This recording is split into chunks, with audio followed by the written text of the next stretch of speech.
Today, I'm breaking down one key position battle / usage situation to be watching out for fantasy football purposes for all 32 teams ahead of August, where we have real football coming and teams reporting for training camp. So very, very excited to get into preseason and everything and actual actionable information. But accordingly, this is the stuff that I'm paying particularly close attention to as we get into all this. So accordingly, let's get into all this with the Arizona Cardinals. And it really is going to be the backup running back situation, okay?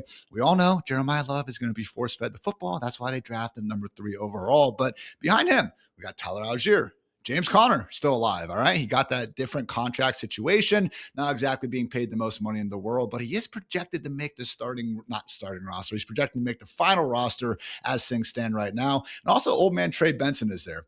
I guess he's not too much of an old man, but Trey Benson still very much on an NFL team for the time being. Do I think that, again, they're going to be these big time just issues for Jeremiah Love?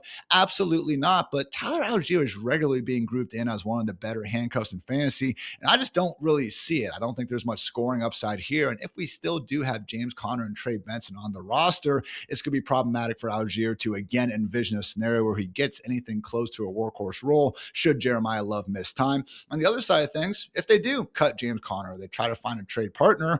What if he makes his way to Washington? What if Trey Benson goes and makes his way to Dallas or Chicago or any number of places where, again, it could make things that much more interesting? Backup running back battle in Arizona, definitely a situation to monitor. The Atlanta Falcons, it's the wide receiver 2 battle, guys. We know Drake London is going to be a target hog wide receiver 1. The number 2 pass game option should either be Bijan Robinson or Kyle Pitts. So for fantasy purposes, it's not the biggest deal in the world. We're not expecting either Tua Tagovailoa or Michael Penix to be putting up bonkers numbers, but between Zachariah Branch, Jahan Dotson, Olamide Zaccheaus, it is one of these things that we are going to be wanting to try to figure out, and it could accordingly lead to some very nice, very late round value, okay? I get it. A lot of home leagues, even if we know Zachariah Branch is going to be the guy, maybe we aren't going too overboard, but I'm in some 14-team leagues, 3 wide receivers, 3 flexes. Someone like Zachariah Branch at the very end of a draft, if we can find out he is indeed locked in as a wide receiver 2, could perhaps be valuable. Could have gone with, again, just a Tua versus Michael Penix quarterback situation. From my read on the situation, though, I do think Tua is going to get that first chance to start, particularly given Penix's health, but that is a situation, too, where we need to be monitoring the quarterback battle ongoing in Atlanta. The Baltimore Ravens, guys, is Rashod Bateman actually locked in as a wide receiver 2? And this is very relevant because I cannot stop drafting the guy in round 18 over in best ball land. Again, just 1 year removed from his 9 touchdown season. He has flashed the ability to be a premier separator and deep ball threat at the NFL level, but injuries and just, maybe him not playing up to that potential that me and so many other fantasy nerds believe he hasn't come to fruition. So drafted Elijah Surratt, drafted Jacoby Lane. Didn't use first and second round picks on him, though. I mean, again, I've been drafting Jerry Jeudy as well, but I would say Casey Concepcion, Denzel Boston, bigger potential issues than a pair of, round 3, round 4 picks like Rashod Bateman is going up against. We've seemingly heard a fairly steady drumbeat from, Ravens brass and even beat reporters that Bateman is still expecting to be a number 2 wide receiver. And I get it. Zay Flowers is still a clear 1. Either way, Mark Andrews probably a number 2 pass game option. But if Lamar is going to do Lamar things, F around, get in the MVP race, throw for 40 touchdowns again, you would think Bateman or whoever ends up winning that wide receiver 2 job is going to be a big part of that. Honorable mention, who's the handcuff running back behind Derrick Henry? I do think this could be a bit of a Buffalo Bills situation, okay? Ray Davis, as we know in Buffalo, the preferred handcuff behind James Cook, but Ty Johnson actually gets more work on a weekly basis. He's more of that scat back, pass down sort of guy. Not to disrespect Ty Johnson, but my point is Justice Hill could very well play far more often. I expect him to play far more often than any other Ravens running back behind Derrick Henry. But if we do see Henry actually get banged up, which we just haven't because the dude's an alien and he barely ever misses time. I'm not on wood. I apologize.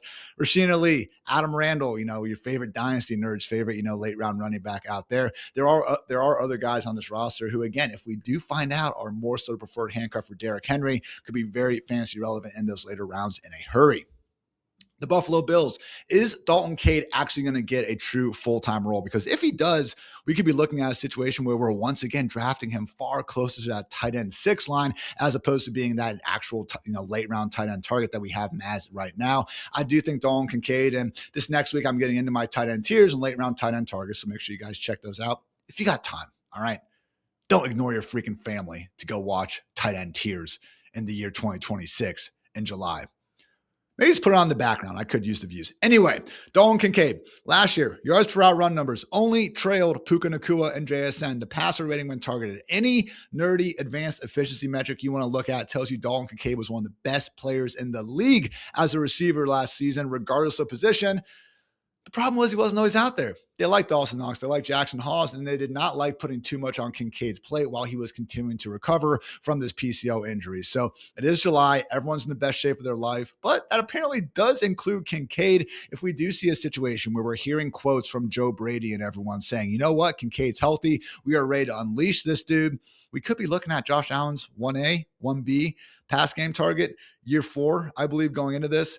We know Kincaid has the ability to be an efficient receiver at the NFL level. Now, if we get that full-time opportunity to volume, it becomes very, very enticing. It's one of those things. Again, when we're making these late round bets, they're going outside the top 100, top 120 players for a reason. So in Kincaid's case, we have the draft capital. We have the talent. Again, he just put up incredible numbers last year. We have the quarterback and offensive environment. We're at a very reasonable age. Injury, that is impacting his playing time, all right? I think the Bills want to play him full-time if they can. Why would you not want to get your best players out there as often as possible if they're able to? The question is, how healthy is he? Things we should be trying to find out in August. Honorable mention, wide receiver 3 battle. I don't think it's going to be overly fancy relevant. We're just praying DJ Moore can, go out there and put up some big numbers. But between Keon Coleman, Skylar Bell, and then Josh Palmer, another situation to watch out for in Buffalo. Carolina Panthers. What's the Chuba Hubbard Jonathon with an O? Anyone that says that is trying to hype up Jonathon Brooks, by the way, spell his freaking name right. It's like that Inglorious Bastards meme, when you're trying to say Jonathon Brooks is the sleeper target is my sleeper target this year. Spell the man's name right, all right? Be better, all you out there. But yeah, Chuba Hubbard versus Jonathon Brooks. Is it going to be 70-30 in favor of Chuba? That would probably make him a value. Is it going to be 60-40? That's sort of what it seems to be projecting right now in the ADP streets. Is it going to be 50-50? And Brooks all of a sudden has a chance to take over from Chuba Hubbard. I would not be surprised at all if Jonathon Brooks is one of the single biggest training camp risers. And he's someone where right now, as things stand late July, he looks like a great later round sleeper because he's the rare handcuff running back who actually has a chance to climb up and take the starting job without an injury occurring. Not to disrespect Chuba, but we saw what happened with Rico and Chuba last year. To disrespect Chuba a little bit, his long run last year was 14 freaking yards, guys. 14. That's horrible. All right. I know I'm just a fantasy nerd sitting here, but 14 yards, Chuba. I know you had the calf injury. Can we get a 15-yard rush, please, at some point? Anyway, Jonathon Brooks, great late round pick right now. We'll see if that continues to hold or if he's going to be steamed up and become, more of this top 100 dude by the time home drafts are really finally getting here. Honorable mention, Xavier Legette versus Chris Brazzell for the wide receiver 3 job. Again, we're just hoping Bryce Young can get Tedero McMillan and Jalen Coker the ball. I don't expect this to be overly fantasy relevant, but for you in the bigger leagues and also obviously doing rookie drafts, Brazzell versus Legette, something to keep an eye on. Chicago Bears. Will the real number 1 wide receiver please stand up in Chicago? I'm not even sure if we're going to necessarily get this one confirmed throughout camp or anything, but hey, Luther Burden, he's someone Ben Johnson's repeatedly said that he wants to be buying stock in him. But Rome Odunze, if that foot is indeed going to be okay, is someone that we shouldn't be that surprised if he actually emerges as a number 1 along the way as well. Of course, Colston Loveland is there, but it is an offense where one day, theoretically, Caleb Williams could throw for over 4,000 yards. I would like to think if we get the true year 2 boom from Caleb and Ben Johnson just has his hands everywhere, pause, but he's putting forward a really good top 5 scoring offense. Yeah, I think consolidating everything around 3 dudes should be fine. Maybe they can all ball out. If it is going to be a little bit tighter, though, it's going to be really important for us to determine if it is going to be indeed Burden well ahead of Rome, or if it's going to be the other way. That makes Rome one of the better targets out there. So that's the main thing here. I think Swift and Monungai are pretty well set, just kind of expecting that 60-40 split once again. Colston Loveland's the man. Caleb's the man. I would wonder if maybe they add another wide receiver. We still got these unks hanging out in free agency. Maybe there's going to be a trade. Maybe there's going to be a late August, cut. But it is interesting that Xavier Thomas, a round 3 pick, and Khalif Raymond, not exactly the sort of guys you should feel great about as your number 3. Cole Kmet's going to be there. I know they drafted another tight end, so maybe the answer is they just run a lot of multi-tight end personnel packages. But yeah, just again, this wide receiver situation more so my main question. And Chicago. Cincinnati. Is it Erick All tight end one season, guys. Now, if you're not aware of Erick All, I don't blame you. Unfortunately, he's had one bad injury after another. Looked like he was getting going, though, as a rookie, and then just unfortunately, again, got hurt, wasn't able to play last season. But again, some of these, targets per route run numbers really look good. And if we can find a way to get a receiving capable tight end with an every down role for Joe Burrow and the Bengals offense, guys, should very much be interested in that. So as a very sad, longtime Mike Gesicki truther, maybe part of me wouldn't love this, but I don't know, guys. We've seen enough with Gesicki where even last year with T. Higgins out of action for a couple of those games with concussions, they still weren't willing to give Big Mike a true full-time role. So I'd be fine with seeing Erick All just take over. And so far, it does sound good. He's been out there in OTAs, practicing, running around, and just incredible quotes from Zach Taylor on Erick All, okay? I swear to God, I am not making these up. These are from Zach Taylor. The word physical in the dictionary is a picture of Erick All. Second quote, he's trying to put his face through somebody's soul. That's the best way I can describe him. How can you not be rooting for that guy? Erick All, maybe tight end one in Cincinnati, and maybe accordingly a late round darling. Probably not even that. A last pick darling in a bigger league. Maybe somebody you can just go ahead and pick up on your dynasty waivers. That'd probably be the furthest we should be going right now. Honorable mention, Cincy. Are the Bengals going to add another receiver? I saw a report thrown around saying maybe they are looking to get number 3 in there. Andre Yoshibas, a lot of stats say he's been the worst guy out there. Mitchell Tinsley is like the AFC version of Isaac Tesla. I know he's had some rough moments. Thanksgiving game didn't exactly go the best way. But Cincy is low-key one of these situations where, yeah, maybe they could be a dark horse and land another wide receiver as well. Cleveland, we got the winner of the Muhammad versus McLovin quarterback battle going on, Deshaun Watson versus Shedeur Sanders. Why is it between them? I don't know, but it is. I think they give Deshaun the first chance to start the season, and then that way when it just inevitably, let's face it, given how he's played, given the physical limitations that I only think are going to get worse coming off not one but 2 Achilles tears, you can turn over to Shedeur Sanders and see what he has the rest of the way. But maybe Shedeur just wins it straight up, guys. So, it's like the lightning bolt topic here. I would love for Shedeur Sanders to be awesome because I would love for all 32 teams to have awesome quarterbacks. I just think it's, you look at the NFL, way more fun when we have a lot of good quarterbacks. And in Shedeur's case, Titans game was very promising, hit some deep balls against the Raiders. No, wasn't great overall. A lot of stats told us he was one of the worst quarterbacks in football, but it is one of those things. Joe Flacco was one of the worst quarterbacks in football in Cleveland, and he goes to a much better offense in Cincinnati. I understand throwing Jamar Chase and T. Higgins is going to be much better than what you had going on in Cleveland. But again, you guys have seen the Tim Couch, OG Tim Couch jersey, and now they have the 40 other quarterback names from the Browns on it. At a certain point, when 40 straight quarterbacks have gone wrong for your organization, and we keep saying that quarterback sucks, that quarterback sucks, that quarterback sucks, at a certain point, isn't the why variable? Isn't the organization maybe who should be pointing the finger at? I don't know. Todd Monken's in town now. We got some young wide receivers to complement Jerry Jeudy. Harold Fannon's out there as well. Hopefully, Shedeur Sanders or Deshaun Watson win the job and do a great job. I think Deshaun gets it to start. I think Shedeur takes over no later than mid-October. Honorable mention, just want to make sure we have the same full-time roles for Harold Fannin. They're both coming off varying degrees of injuries. Judkins obviously a lot worse. Fannin was just missing from some OTA time with the groin injury. But again, more so the Todd Monken offense. Want to make sure these guys are still workhorses because they are being drafted like that will be the case. In Dallas, how about them Cowboys?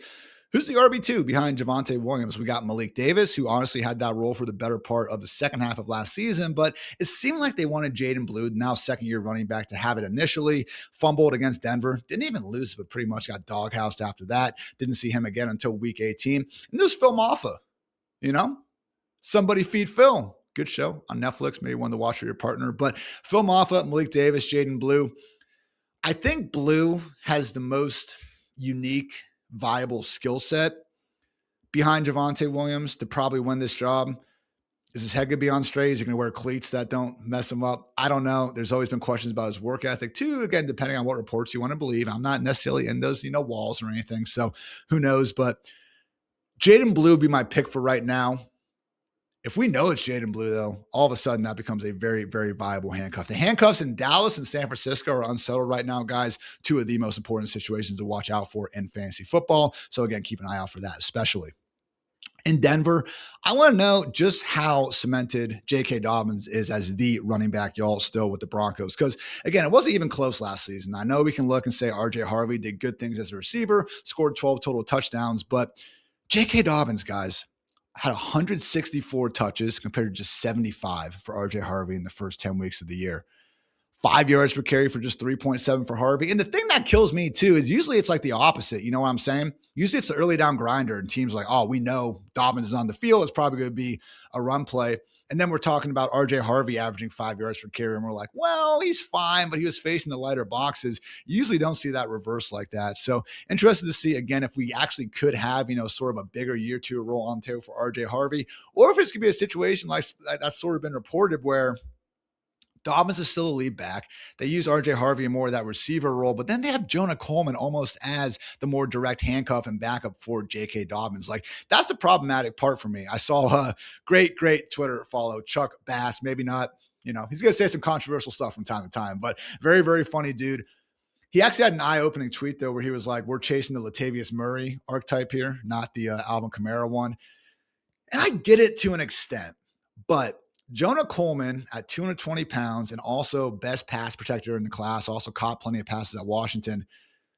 He is good enough at those little things to turn this into a three-headed nightmare, potentially, that impacts Dobbins and Harvey from day one. But just a bigger concern for me, RJ Harvey, I would have such an easier time getting behind him at his ADP if we had the receiving role. 10 to 12 touches per game, it's not incredible, but in a good offense in full PPR, that could be enough. But then we had the same high-end RB1 handcuff upside behind an often injured J.K. Dobbins to sink our teeth into. I'm concerned we don't have that same handcuff upside anymore. I'm concerned it's a situation where RJ Harvey's role really doesn't change, regardless of not if J.K. Dobbins is in the lineup. That's what we need to keep an eye out for. The new found running back rotation in Denver. Honorable mention, is Evan Ingram still the lead tight end one? I know it went really bad last year. He didn't even play like 60% of snaps in a single game last season. So I don't think it's really going to matter all that much. I'm not trying to chase those ghosts of, Jimmy Graham at this point or anything. They added Jalen Waddle. Like, the tight end hasn't been a big part of these Denver offenses. I don't think it's going to continue, but it is, something to still consider. They got Justin Jolly, who, if I'm doing my math right, Justin starts with a J, Jolly starts with a J, Joker starts with a J. I'm kidding. Am I? I'm kidding. But okay. Evan Ingram, Justin Jolly, is it going to be split? Is it going to be not? If Evan Ingram is just completely out of the picture, though, Justin Jolly, again, maybe more so in the dynasty streets, becomes someone we should be paying a little bit more attention to. In Detroit, is Isaiah Pacheco really the clear-cut RB2 and handcuff? Because if not, guys, I made a lot of mistakes drafting this dude, particularly earlier in the summer when he was very cheap in this fantasy street. So could not be worse backup competition for Pacheco to try to, beat out. We got Sione Vakai. Sorry if I said your name wrong, bro. I watch all 22, all right, guys? That's my excuse for messing up names. They don't announce them on all 22. I'll watch the film and get better. Jacob Sailors, Jabari Small. I'm not going to try to say the other dude's name.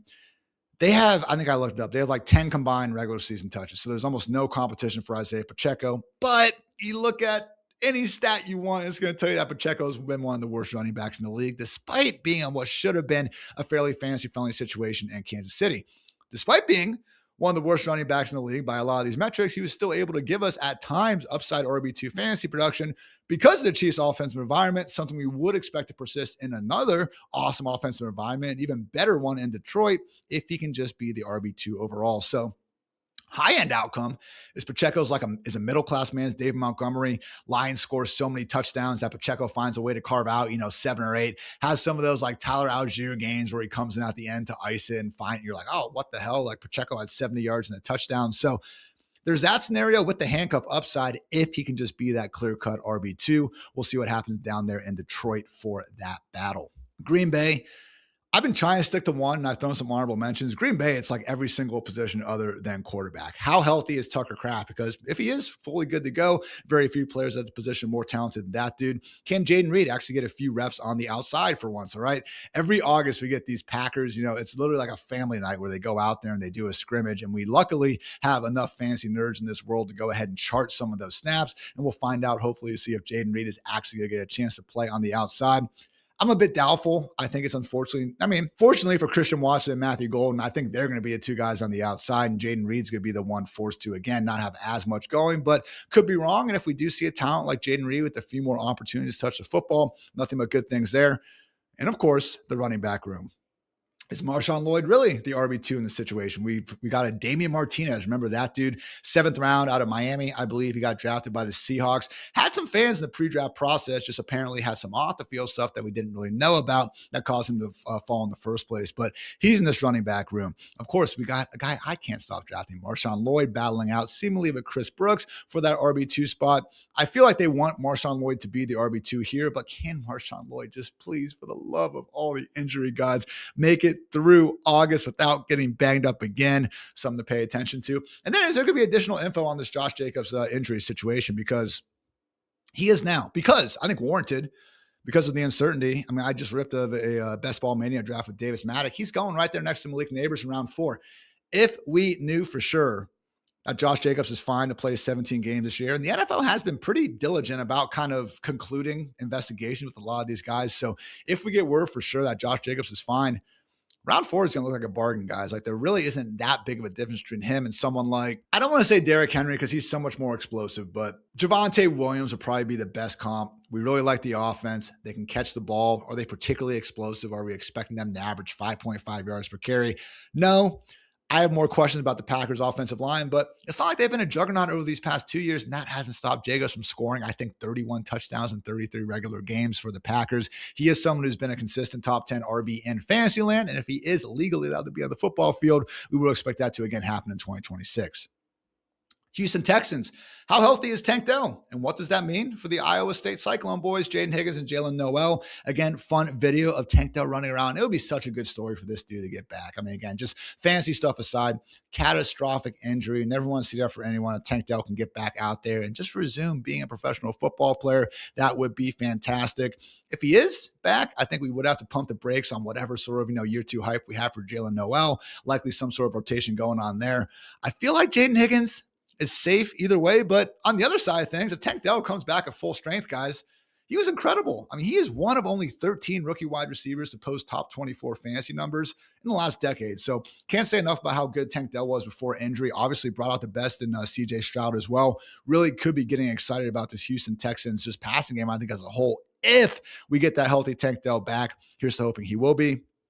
Honorable mention, Dave Montgomery, Woody Marks split. We've had some reports going back and forth. Some say Montgomery is going to be the featured bell cow back. Some say Woody Marks can make it a little bit closer. Still getting some RB dead zone vibes from Dave Montgomery. And what I mean by the RB dead zone is a sort of running back where you don't think they're a particularly special talent. Not that Montgomery's bad, but, he's not Jahmyr Gibbs. Yeah, as the Lions know. Don't love maybe some of the pass down usage. We don't love the scoring environment overall, but man, are they projected to get a lot of volume here in July? That's a potential issue for Montgomery. But again, maybe the offense is better than expected. We know that defense is sick. Monty, if he is going to have more of like an 80% snap roll, a lot more potential volume, particularly in the pass game, to go ahead and beat out someone like Woody Marks. In Indy, how healthy is Alec Pierce, guys? Because that could have some damning, just ramifications across the board for guys like Josh Downs and even Tyler Warren from a target projection standpoint. Because Alec Pierce coming off this ankle surgery that happened in April, and just that alone, and we've heard, the Colts, I think Alec Pierce himself talk about this, like they wanted it to hopefully heal, and then they were forced to do this later surgery that, again, is going to be pushing into August. So we'll see if he's just out there in second week and it's fine. He's full go, no questions asked. Okay, good. If that happens, it would make a little bit more sense for the Colts to go into week 1 with Alec Pierce as their wide receiver 1, Josh Downs as their wide receiver 2, and then Nick Westbrook-Akini and Ashton Dulin kind of splitting wide receiver 3 duties. I get really worried and wonder if it's not a matter of if, but when they add one of these wide receivers, probably Keenan Allen because of his familiarity with Shane Steichen.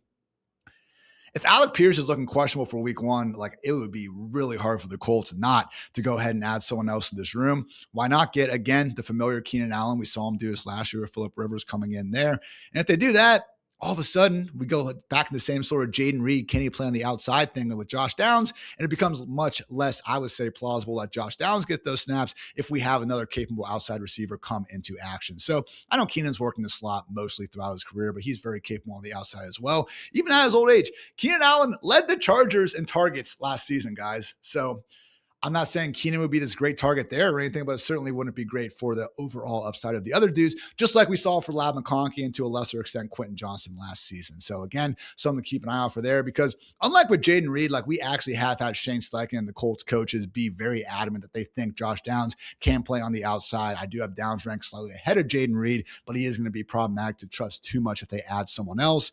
Honorable mention, who wins the RB2 job? We got Seth McGowan versus DJ Giddens as kind of that backup behind Jonathan Taylor. I think they're both soft enough competition that it could be a situation where, again, saw him do it with Riley Leonard and Phillip Rivers last year.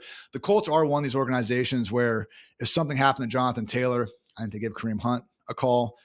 Apparently Joe Mixon isn't playing. Good to hear he's alive, all right? Hadn't heard anything from that dude for a while, but I just think the Colts and the Ravens, who we talked about earlier, and the Chiefs, those would be the three teams where they have these unsettled running back situations, but just given their practices over the years and given the total lack of just kind of financial and draft capital investment they put into the backups in the running back room, I just wouldn't be surprised again. Even if we think we know who the RB2 is, like if DJ Giddens wins the job, I still wouldn't exactly be going out of my way to stash him because they could be one phone call away from bringing someone else in the picture. In Jacksonville, Bhayshul Tuten, RB1 season. Liam Cohen has some really good things to say recently. And again, I had been on the Tuten hype train this year. Wasn't so much last year. I thought Travis Etienne would get the job and keep the job. And, for once in my freaking life, I happen to be right about that. So with Bhayshul Tuten, though, I just posted this on my old Twitter sphere. If you guys want to check it out, I thought it was a cool list, but it was every kind of top 50 running back. I just went through every depth chart, reasonable enough guy. I kind of added them to the list. We ended up with a, cool number in 50 for that, but their longest career rush and dead last was Bhayshul Tuten with just a 15 rush long last year.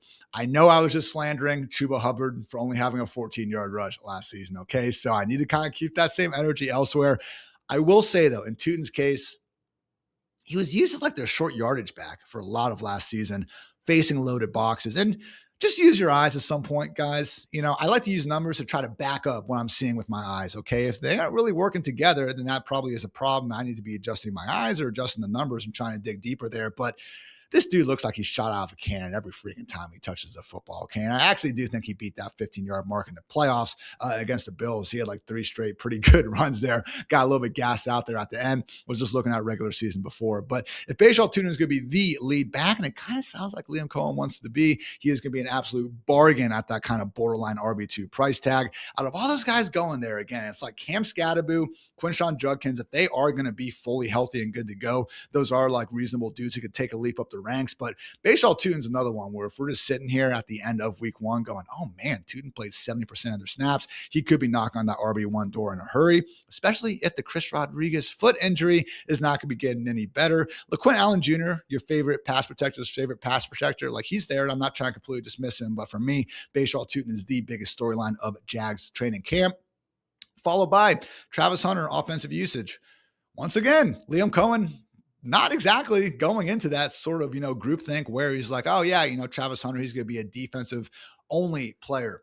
We don't know what it's going to be for Hunter. I think based on the depth chart and trying to read between the lines, it would make sense if he was more of a full-time player on defense and offense. But I also think James Gladstone, the Jaguars, they want to make the world not think they're dumb for trading up to number 2 overall pick for a cornerback. I do still think Travis Hunter is going to be involved on offense, but is it going to be 20% of the snaps? Is it going to be 60% of the snaps? Still, I think Travis Hunter is probably the only guy that we could say is like a wide receiver handcuff. If anything happens to BTJ, Parker Washington, or Jacoby Myers, I did not forget Jacoby Myers. I said him an appropriate amount of time, in my opinion. If anything happens to those guys, Travis Hunter is immediately going to be freaking flying up the ranks, on top of the waiver wires, all that type of stuff. And I will say a shout out to my good friend, Dwayne McFarland, director of analytics over at Fantasy Life. I'm going to be talking to him every single Sunday night during this football season. He's brought up a good point over the years where it's like, okay, if in week 1, if Jerry Jeudy goes for 90 yards and a touchdown, and Travis Hunter goes for 90 yards and a touchdown, or Zachariah Branch, or like one of these young rookie guys who really has the imagination of the fantasy community, Jerry Jeudy is not going to be the guy everyone's calling you to try to get a trade. He's not going to be the guy flying up the ranks in week 2. He's not going to be the guy highlighted on the waiver wire article. Also got to keep that in mind when you are using these late round picks on dudes. So I will continue to draft Travis Hunter. We'll see how that ends up going. Kansas City Chiefs. Talked about this before, so I won't go too long, but like, is there a clear RB2 behind Kenneth Walker? Might just be free agent Kareem Hunt, who's still chilling out there. Had 8 touchdowns last season. The best short yardage running back in football. Like, that would kind of be the case for Kareem Hunt there. No, he's not prime young Kareem Hunt or anything at this point in time, but I do worry with Emmett Johnson and then also Amari DiMercato, who, by the way, all-time leader in the Super Bowl era on career yards per carry. If you have like, I think it's 100 rush attempts, running backs, Amari DiMercato. Number 2 is Keaton Mitchell. A little fun fact for you guys. But yeah, there's a clear RB2 behind Kenneth Walker, who, let's face it, hasn't exactly been a model of good health. It would be certainly a relevant person that we could be looking at to try to get in the later rounds as a handcuff. As things stand right now, though, and as long as Kareem Hunt remains a free agent, I just worry he would be their first call. Otherwise, honorable mention, wide receiver move incoming right now. It's Rashee Rice, as long as he is out of jail and healthy enough to play football. Xavier Worthy, number 2. Tyquan Thornton, number 3. But it's just so barren outside of that. So, again, not sure if they're going to be going for the Unks. I think Stephon Diggs would make a ton of sense, though. Maybe a trade for my guy Kayshon Boutte. This wide receiver room feels like they're still a guy away. But you know what? They've been a guy away for several years now, and they've just kind of stood pat. Similar sentiment you could argue for the Indianapolis Colts. So I don't think it's a given that the Kansas City Chiefs are going to make a wide receiver move. But if they do, it would not be good, particularly for my Xavier Worthy bag. So keep an eye out on that one. Los Angeles Chargers. Is Aaron Hampton going to be a workhorse or just part of a 3-back committee? Because again, recorded with Davis Maddock, and he did say this is like the 10th straight year we've all been hyped up about the Los Angeles Chargers. So I understand. Maybe I am unfortunately falling for that again, but healthier O-line, Mike McDaniel, Justin Herbert. I'm not wavering. I am going to be the dude that buys in on the Chargers again. But for Hampton in particular, it is interesting because if he's going to be this 80% workhorse running back, then, oh my God, like he is the answer for the dude we should be drafting in the great wall of RBs, going from the round 1, round 2 term. Or are we going to be looking up there going, oh man, how did Hampton only have 12 touches today? Oh, Kamani Vidal's mixing on early downs. And oh, they have 8 design touches. They want to get to Keaton Mitchell every single week. And oh yeah, Justin Herbert's also throwing the ball more than they're actually running it. So a lot of different outcomes. I think Hampton, the upside makes him viable at that point. But again, it really would be nice to know for sure, more so what this running back rotation is going to look like. Honorable mention, how much are they going to rotate these tight ends? I've been pretty down on Oronde Gadsden, just not convinced he can be this every down tight end, but man, hell of a 4-week stretch for the guy. And he put up numbers that we don't usually see guys put up in a 4-week stretch throughout their entire career. So high upside if he does happen to get the role. We have seen Mike McDaniel used differently, but Jonnu Smith and Darren Waller, even over these past 2 years, did do some good things. David Njoku was brought into town, though, on a low money deal, and it took a while. So, I'm not necessarily convinced that Njoku is going to be this big time threat. Charlie Kolar would be the bigger issue. He is one of these guys where they paid him a lot of money, and I know he's mostly viewed as this kind of block first tight end. Oh, we shouldn't worry about Josh Oliver in Minnesota, for example, but I do wonder if there's a bit of an untapped upside here because you look at Kolar, guys, he might be a badass blocker. He also had over 2,000 receiving yards during his 4 years at Iowa State. So he is capable. They paid him a good amount of money. And just if it's close between him and Gadsden, I think it could be a situation where, no, I'm not telling you guys to go crazy for Charlie Kolar, but usually if you have 2 real life tight ends splitting snaps or splitting routes in a meaningful, kind of 50-50 sort of range, you have 0 fantasy relevant guys. Keep an eye out for that in Los Angeles. Also in Los Angeles, sticking with the tight end room for the Rams, all things Terrance Ferguson. Is he really going to be the wide receiver 3 and the tight end 1 at the same time? You could imagine what it'd be like if he did. We do have the Rams as another one of these teams where apparently they are in the market for a wide receiver, or at least rumored to be. Could have just drafted Makai Lemon, but just saying, man, T-Ferg, McVay said all the right things about him throughout this offseason. McVay also says all the right things about a lot of guys in the offseason. He gets work downfield. I think he's capable enough to block and be this every down sort of guy, but do they even need him to be when they're pretty much 5 deep at the position between him, Tyler Higbee, Colby Parkinson, Max Clare, amongst all these other dudes they got going on. So again, Terrance Ferguson could be the late round steal of the freaking year at tight end, or he could just, again, be stuck in a committee that, hilariously, guys, this was one of the crazier stats I found this offseason. And again, you guys know me. I'm just doing this every freaking day. So this means something, all right? Tight ends last year, if you look at every single team collectively, if we just had like a team tight end position for fantasy, Rams tight ends scored the 2nd most PPR points in the entire league, only behind Trey McBride and the Arizona Cardinals. Their number 1 scoring fantasy tight end was Colby Parkinson at tight end 22. So we have all the points there. If they could somewhat be consolidated around one guy, really could be a good sleeper. luckily for you guys, you don't have to, again, spend much of a high pick to find out. The Las Vegas Raiders, I think it's Fernando Mendoza watch. Every team always wants to say, oh, we're going to ease him along. We're going to play the veteran. But when you're staring down the barrel of a 1-5 start, it becomes a lot harder to be patient, particularly if your aging veteran quarterback is playing like absolute shit. So I do think when you look at the schedule, I think we see Fernando Mendoza by week 6. And this is why. Week 1, they get the Dolphins. Give them the win. Fine. Be really bad if they lost. Week 2, at the Chargers. I'm saying lost. They're going to be underdogs. Week 3, at the Saints. That's a reasonable game. Could they win? Okay. I think they're going to be underdogs. Saints are a more complete team. Let's say they lose. Home versus the Chiefs. Let's say they lose. At the Patriots. That's the one. They're 1-3. They go to New England. Tom Brady's there. Maybe he'll probably be working somewhere else. Tom Brady's there. He wants to watch, his team that he's invested in. He's a part owner of. Wants to watch the Raiders primetime game or something like that. And they just get embarrassed in New England. Brady's getting mocked by his old fan base.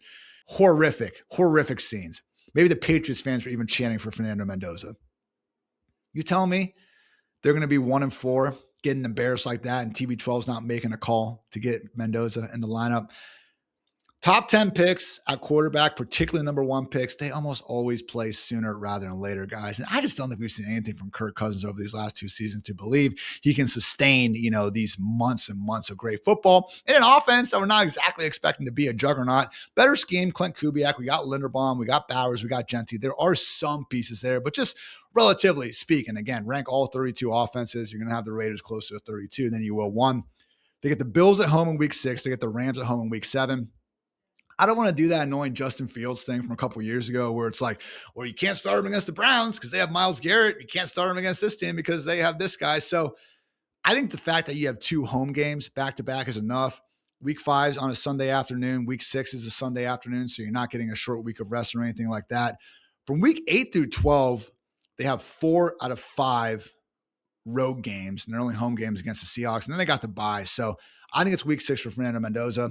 A really good preseason would be a nice little start to getting that cemented sooner rather than later.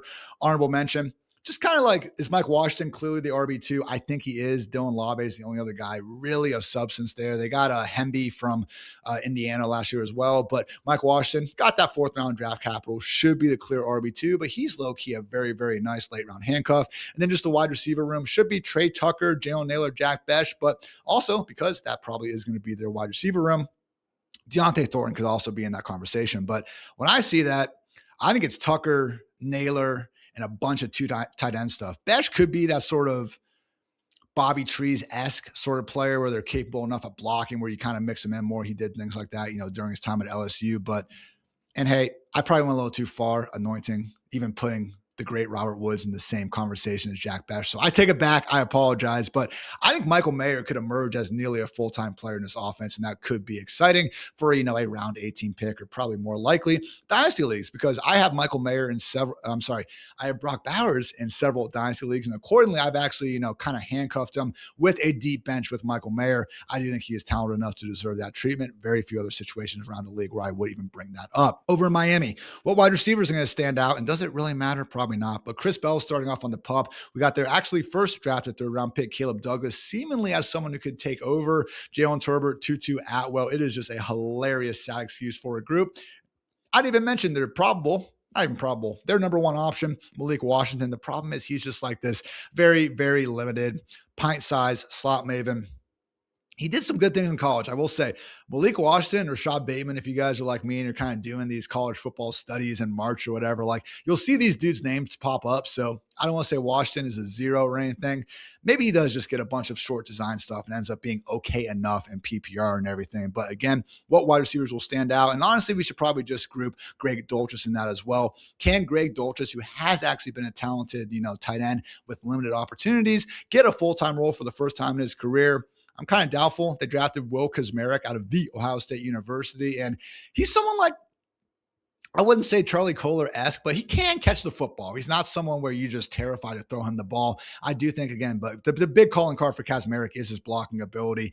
I'm kind of expecting that to be enough to limit Dulcich, but if it's not, and we see Dulcich get, 10 out of 12 snaps with the first team offense, he is going to be, one of these just tight end sleepers who we could be looking at getting into later rounds of our drafts, more likely kind of like an early season waiver wire pickup. And then finally with Miami, is Ollie Gordon the clear RB2? Him and Jalen Wright kind of went back and forth with it last year. I was one of the dummies drafting Jalen Wright this time last season. So lesson learned there. I do think Ollie Gordon, looked okay with his opportunities, particularly in the preseason. Horrible yards per carry. But again, it's kind of like one of those things where, who are we talking about earlier with it? With Bhayshul Tuten. Ollie Gordon, when all of his carries are coming in like 3rd and 1 situations against stack boxes, like that does mean something to me. I'm not going to criticize him as much as someone else. But yeah, again, Devon Achane, obviously we expect him to be the clear, undisputed workhorse running back. God forbid something happens, though. Would be nice to have a better idea for who the handcuff is going to be. Minnesota, apparently we're doing the Kyler Murray, JJ McCarthy competition up into week 1. Adam Schefter, also a Michigan man, it must be stated. He's saying that he doesn't think J.J. McCarthy's out of the picture quite as much as the other, kind of analysts and reporters seem to think. I remain very, very skeptical. I've been a bit of a Kyler truther over the years. I just think he has so much more natural talent as a rusher and even what he can do throwing the football than J.J. McCarthy. And I just don't really know why you would bring Kyler in if you didn't want to give him every real chance to be your starter. They got him for cheap. JJ McCarthy's better. JJ McCarthy's better. I'll sit here and tell you guys I was wrong on my evaluation of this. Did some good things down the stretch last year. I just think when you look at him a little closer, week 18 against the Packers backups, we had a Cowboys game in there, and everyone kind of goes off against the Cowboys. And even the other game, I think it was like the Giants or someone like that, or it was Washington, I think. Very, very, very bad defenses, but he did what you're supposed to do against bad defenses. That is take care of them. But either way, Kyler Murray versus JJ McCarthy, if Kyler gets that job and could become one of these, the next Darnold, Geno Smith, Baker Mayfield, reclamation sort of quarterback, he's going to be a late round gem thanks to his rushing ability. Honorable mention, is Jordan Mason going to kind of be the more clear-cut RB1 this season? It is a bit of a revolving backfield in Minnesota. Aaron Jones had to take a pay cut. Matthew Collar, awesome beat reporter for the Minnesota Vikings. You guys should check out his work over at Purple Insider. He's saying that he thinks Jordan Mason is going to be more so the clear lead back this year. So last season, the Vikings and Jets, I think, were tied for the 5th fewest running back carries inside the 5-yard line. So Kyler Murray, he's not like Jalen Hurts or Josh Allen. Like, he's not going to be ramming his way into the end zone from the 1-yard line. So if he's just improving the overall scoring upside of this offense, Jordan Mason really could be a 0 RB drafter's delight with how late he goes in draft. Side note, check out Damon Claiborne, see if he's going to be taking some of that pass down usage away from Aaron Jones. He's also one of these exciting guys where I'll admit I've been skeptical because he's a day 3 kind of smaller running back, had, some ball security issues, I believe, it was what he was doing at Wake Forest, but I do try to leave some of the scouting stuff. I do my own. Don't get me wrong.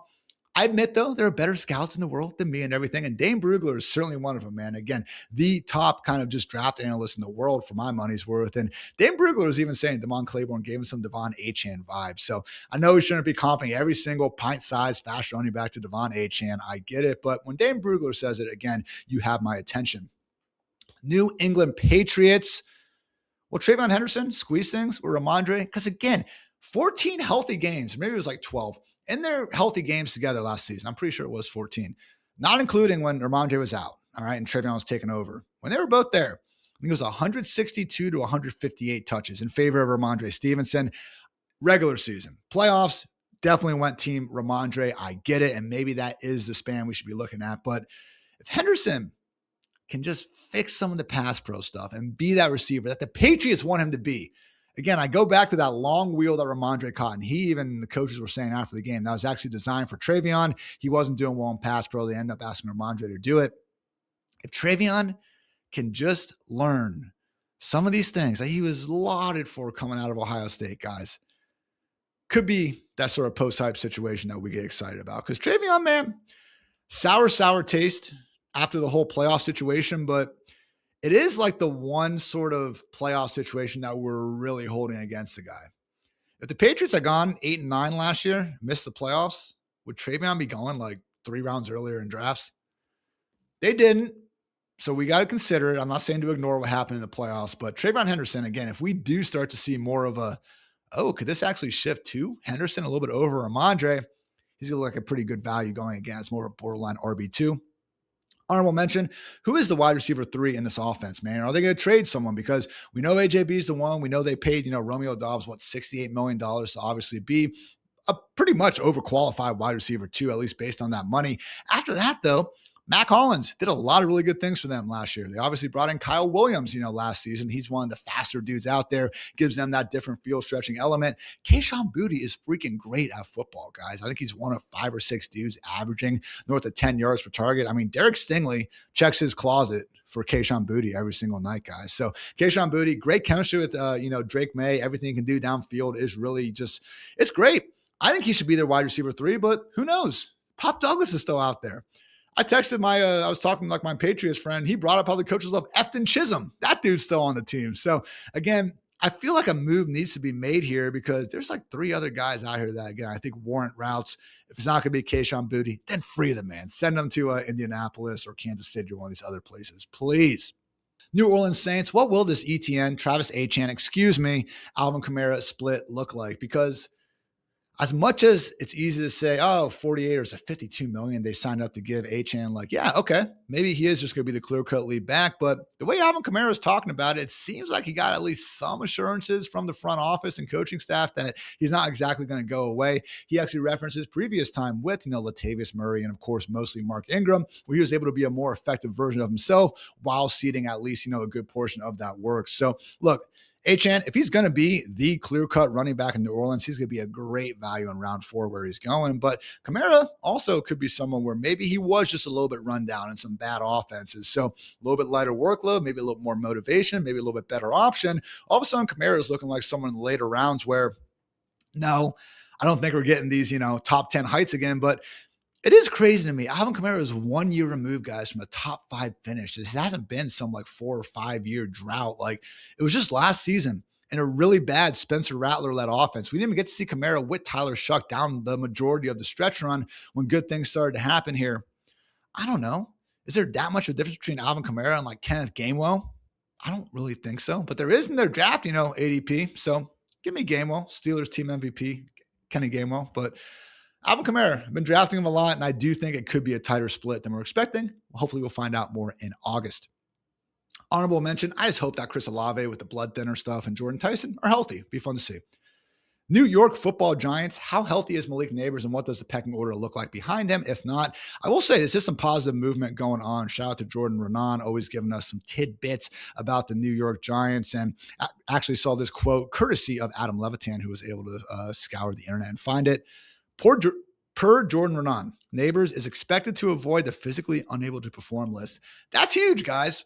We can live with the ramp up if it's like weeks 1 through 2 and we got Nabers ready to go in week 3. The problem was like, okay, we're going to miss at least 4 weeks. And then even once Nabers is back, how confident can we be in them actually, getting him going sooner rather than later? So if we're going to have Nabers out there in September, can you imagine if we saw this dude in a preseason game? He's going to look like an absolute smash value in around 4. And more, guys, it's the pup thing that scares me. So the fact we are starting to get some positive news that he could be avoiding that pup, if we still get end of round 3, round 4, Malik Nabers, that's going to be a screaming buy opportunity for me, particularly in home drafts. All right. So Malik Nabers, someone who, again, we know to be a top 10 real life wide receiver talent. We can buy him at a fraction of that cost potentially. We'll see though what the health updates look like. Honorable mention, Cam Scottaboo health as well. I know he's out there doing backflips. Would be a lot cooler if we landed him, but is it under a new coaching staff going to be more split between him and Tyrone Tracy? Something to keep an eye out there in the backfield. New York Jets, is Mason Taylor going to kind of do his best Cole Kmet, Dawson Knox impression and really limit a big-time role for Kenyon Sadiq?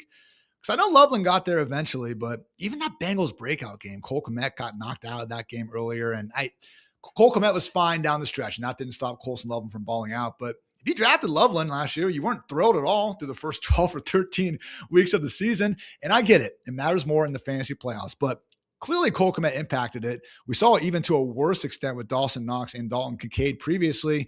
No, Mason Taylor hasn't been paid like Kmet and Knox were in those situations, but he still did earn a second-round pick last year under the same, regime and head coach that they now have this year. So I do think Taylor, arguably the more traditional block-friendly inline option than Sadiq, who at Oregon, he was splitting snaps with Jamari Johnson for large stretches down the end of last season. Now, Jamari Johnson is probably going to be a first-round pick in his own right. He had Terrance Ferguson before. I get it. We saw Tyler Warren have to deal with a lot of NFL competition at Penn State. Didn't hurt him his final year at Penn State, obviously, and then he did really good things in the NFL. So I'm not holding it against Kenyon Sadiq, but Mason Taylor isn't necessarily a slouch. And if we're going to see a pretty mediocre Jets offense with Sadiq only running around on 50% of the snaps, not going to be ideal in fantasy land.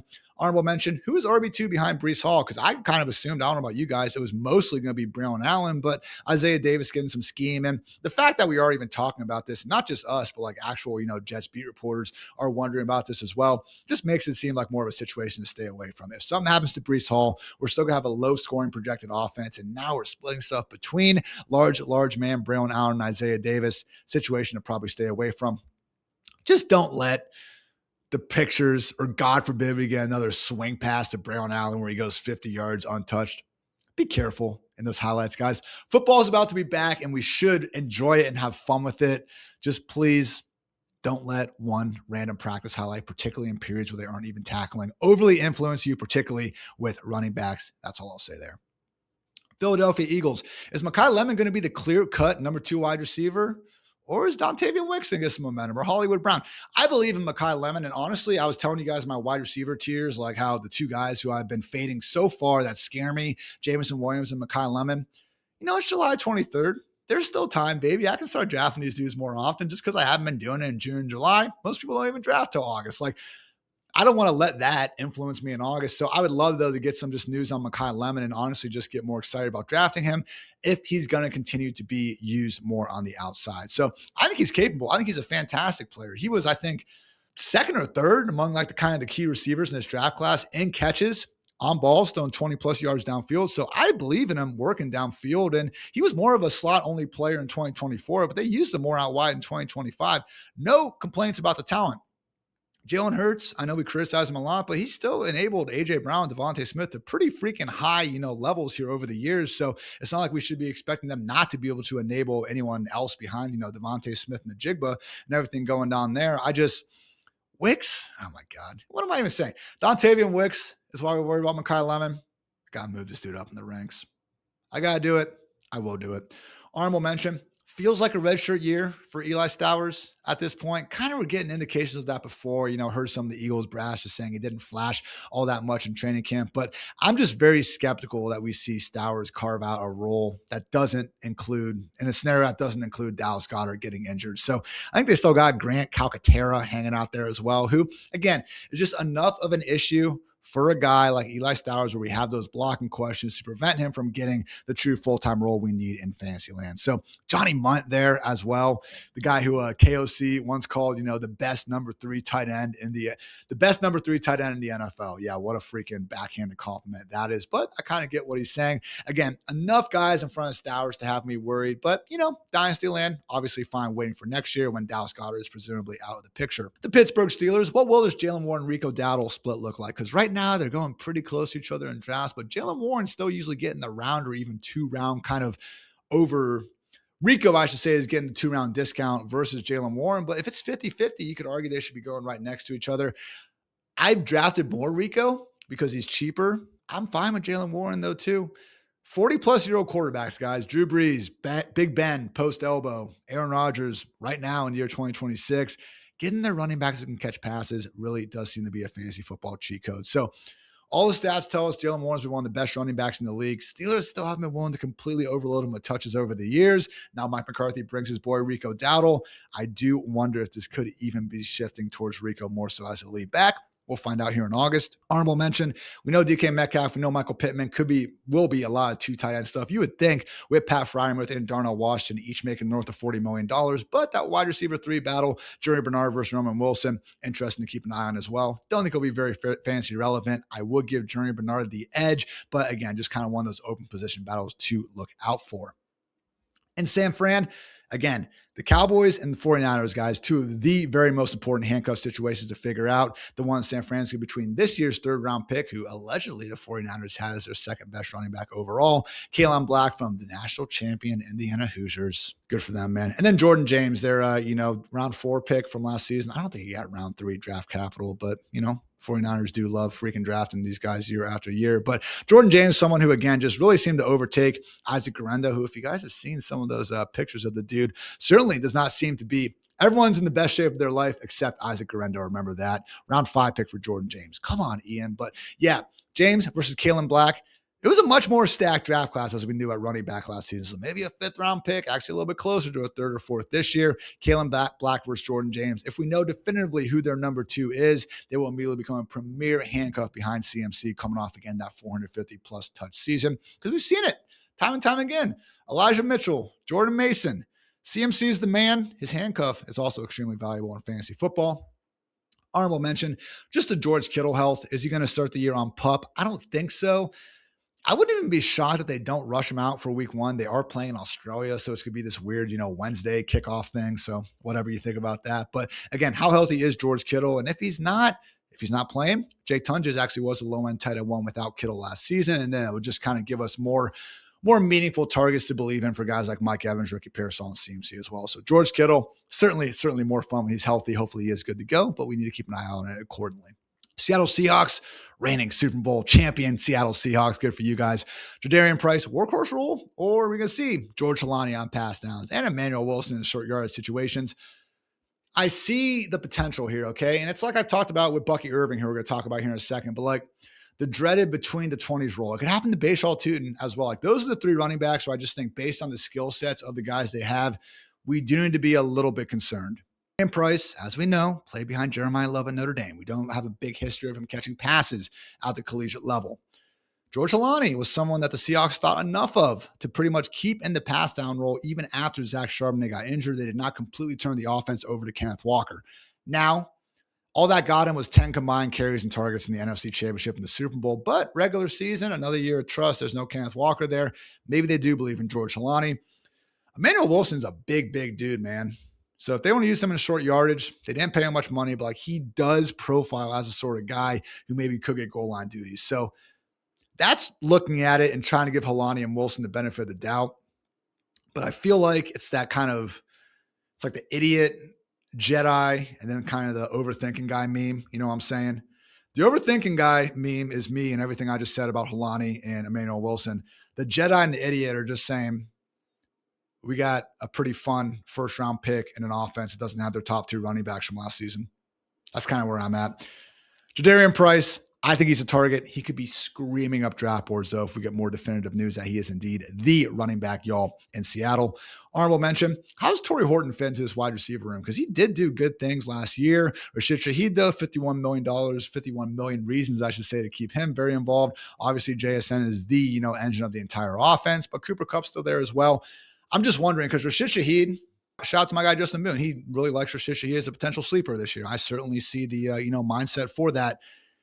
It could be a rotation though between Horton and Shaheed. Their skill sets kind of overlap. Again, totally get if the Seahawks are they paid Shaheed, he's going to be out there more snaps than not. But again, if we see some first team snap usage, and guys, the only reason we don't care as much about preseason production. We care about first team usage because that's just better than these unofficial depth charts interns are putting out. So when you hear me referencing the first team preseason usage, that's why. It's just trying to get those depth charts better than just crap that we're getting otherwise publicly. If there's 10 first team snaps with Sam Darnold, JSN's got 10, Cooper Kupp's got 8, and then we have like Horton and Shaheed each have 4 and 5 or something like that. And then the tight ends are rotating as well. Not going to be great for someone we're trying to get, again, as a boomer bust, wide receiver 5. Tampa Bay Buccaneers, same sort of thing I just said for Jadarian Price could also apply to Bucky Irving. Maybe Bucky Irving gets the full-time role like he had during the first 4 or 5 weeks of last season. Wasn't overly efficient with it, but he was the clear guy. Or maybe Kenneth Gainwell comes in, takes the pass down role. And then Sean Tucker, who had 9 carries inside the 5-yard line compared to 0 for Bucky Irving last year. Maybe he's the goal line back. And then again, we have Bucky in a good, not great offense stuck in that between the 20s role where Gainwell's getting the fantasy friendly pass down stuff and Tucker is more involved in short yardage. So I do think as Bucky continues to slide in drafts, he's starting to get close to becoming a value. I think I got him at pick like 64 today in my best ball draft. So that was a good, nearly a round past where he usually goes. And if that's going to be the case and he is closer to the Jalen Warrens of the world, okay, I'm cool signing up for that. It's just more so like top 20 running back ahead of guys like Bhayshul Tuten, Cam Scatterboo. That's where I'm a little more afraid of Bucky. So again, we'll see what happens, but certainly talented enough to make the most out of his opportunities if healthy and if he has the role to do so. Honorable mention, just this wide receiver pecking order, because it is similar to Seattle. Some of these other situations, we'll see there's another room where I could see just 4 or 5 guys rotating. Anyway, I know we all believe it's Emeka Egbuka, number 1, Chris Godwin, number 2 for sure. Maybe the gap's too wide though. And also, Jalen McMillan, very good receiver. They felt good enough rotating with Emeka Egbuka down the stretch. I think because Egbuka was still playing through that hamstring and whatever else issues were going on and everything, I get it. Also had healthy Mike Evans, who's no longer in the picture. But Ted Hurst, use a day 2 pick on this dude.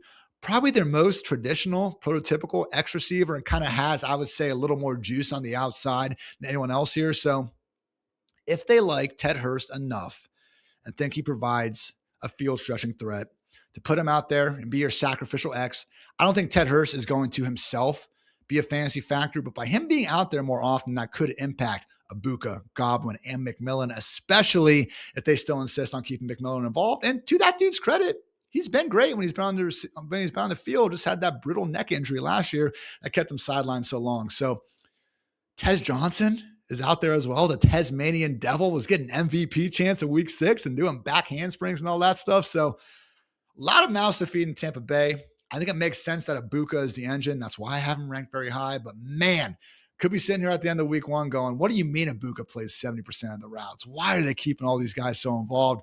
Potential for this to piss off a lot of fantasy people. So keep an eye on that wide receiver room. Tennessee Titans, I think it's fairly straightforward with the wide receivers. It's going to be Carnell, Ridley, and Wan'Dale Robinson. And then also at tight end should be a full-time role for Gunnar Helm. That would be one situation to keep an eye out for. Obviously, Cam Ward taking his year 2 leap. So biggest thing for me would just be like, how is this running back rotation going to shake out with a new OC and Brian Dable? Dable over his career, man, even in Buffalo with Devin Singletary, and then last year with Cam Scatterboo, and even previous to that, with Tyron Tracy and some of these other guys like Saquon clearly, but he's been pretty willing to leave one single running back on the field for large portions of the game. So if that's going to be Tony Pollard, man, all right, cool. Get that 5th straight season with 1,000 rushing yards and everything. He's going to look like a pretty darn great value with how late he's going in drafts.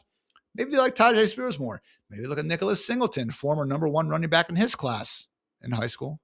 I know. Katron Allen beat him out eventually at Penn State. So it's just a new coaching staff. Pollard's getting up there. Spears has been banged up. I know he's a little bit smaller. I don't necessarily expect him to take over, but again, Titans should be better. Would it really surprise us if the Titans ranked 25th in scoring at the end of this year? It shouldn't. If that's going to be the case, and Pollard's more of a 60% snap guy compared to an 80% snap guy, going to be a difference between him being a low-end RB2 and being someone where like, I guess I'll put him in the flex. Last but not least, the Washington Commanders, Rashod White versus Bill Croskey-Merritt. Whoever we find out wins this battle, they're going to be flying up, guys, 4 or 5 rounds, potentially. We saw this team with Bill Croskey-Merritt last year, and this is kind of what sucks, and this is why fantasy football is annoying to some real-life fans, and I get it. Bill Croskey-Merritt had such a good rookie season relative to almost any other day 3 pick, but because all of us were going freaking nuts about drafting this dude in August, it's viewed as more of a disappointment. So very explosive player, had an awesome early season game against the Chargers where it looked like he was ready to break out. Seemed to hit a bit of a rookie wall. Came back late. Needed Chris Rodriguez to get, sick or whatever it was in week 17. But, nice 75-yard touchdown against the Cowboys in your fantasy championship. Hopefully you woke up early enough to start him on Christmas. But Bill probably has the highest ceiling here. I still lean Rashod White.